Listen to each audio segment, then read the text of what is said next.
does your selected song address political themes, social justice issues, or the importance of civic engagement, reflecting the significance of the political self and the desire for positive change?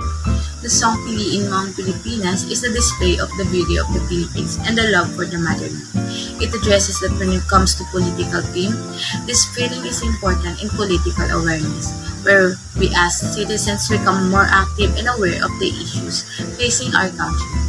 Embracing the culture and nature of the Philippines paved the way for the political work to maintain and improve the condition of our country. This song also pushes us and other people to be active participants in civic activities and make us feel the appreciation of their own identity and culture of our country, the Philippines. The song Piliin Mo ang Pilipinas is a meaningful song that inspires love for our country and serves as an inspiration so that everyone can be a part of positive change in our country or society. This shows the importance of self in political because we embrace the beauty of our own country and we introduce it more to have the desire to become more familiar with our country in various projects for nature and tourism that come to our How can active engagement in civic responsibilities such as voting, participating in community initiatives, and advocating for social justice contribute to the empowerment and well-being of your political self?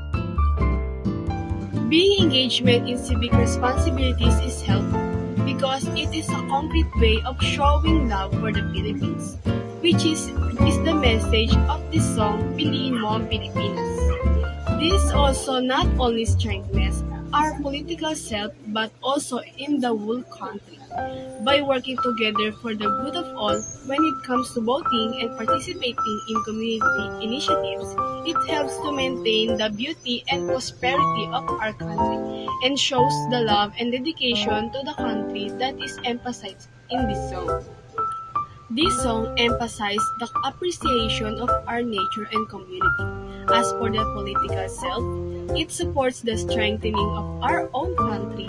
It inspired the information of our political self by inciting love and action for the country.